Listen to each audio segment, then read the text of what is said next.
Hi everyone, I'm Matt Gash with SoundersFC.com here at Westminster College in Salt Lake City, the fine academic institution that's produced such scholar athletes as myself. Sounders FC are in town to face Real Salt Lake at Rio Tinto Stadium, where the home team hasn't lost since May of 2009 in MLS play. The Sounders will look to end that streak of 28 games, and it's more than just altitude that's helping the home team. I think you got to give Salt Lake a little bit of credit for that. They're a good team, and they've proven that. They proved that with the Champions League. They proved that by winning the title a couple years ago.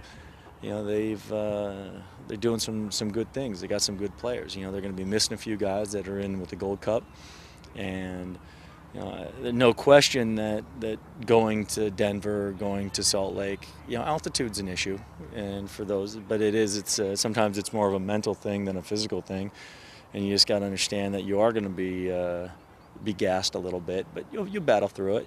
Salt Lake will be without two of their top offensive threats in the injured Javier Morales and forward Alvaro Saborio, who is with Costa Rica preparing for the CONCACAF Gold Cup competition. Obviously, we're going to prepare for the players that they'll have on the field, but they're a good team, solid, good players all the way through. So, whatever team they put out, there is going to be a good opponent. So, just take it in stride and go from there. Morales is a big loss for them because he's a unique player, but they've concentrated defensively on their team, and they're trying, that part of their team is intact.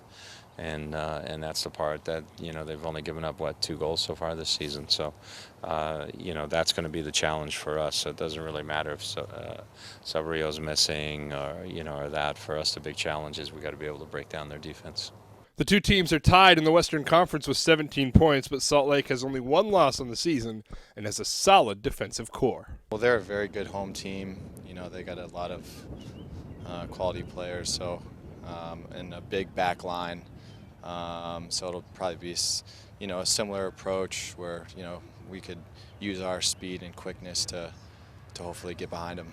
Sometimes you're always worried when you're not creating chances. I think if you look at the Houston game, if you look at the game last night, maybe not so much in the Kansas City game, but there was enough opportunities to put a few goals in the back of the net, and so on that, you got, like I said, sometimes you just got to look at the positives and say, okay, we're creating chances, and now it's about just finishing them.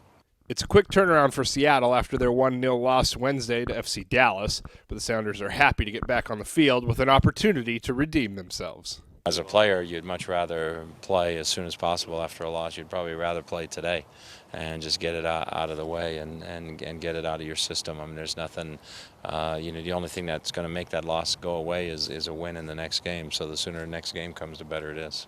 Depends on that next result. Sometimes it's great to, okay, I don't have a week to think about it, and let's go win the next game, and then everything's great.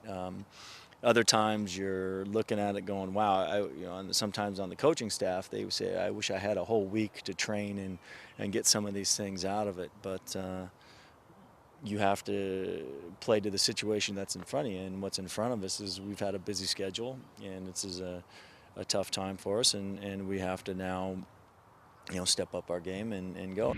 Kickoff is set for 6 o'clock Pacific time. You can watch the game live on Kong 616 or listen on 97.3 Cairo FM. We'll have Rob Stone from ESPN along with Pete Fewing on the call with Arlo away on vacation. For SoundersFC.com, I'm Matt Gash.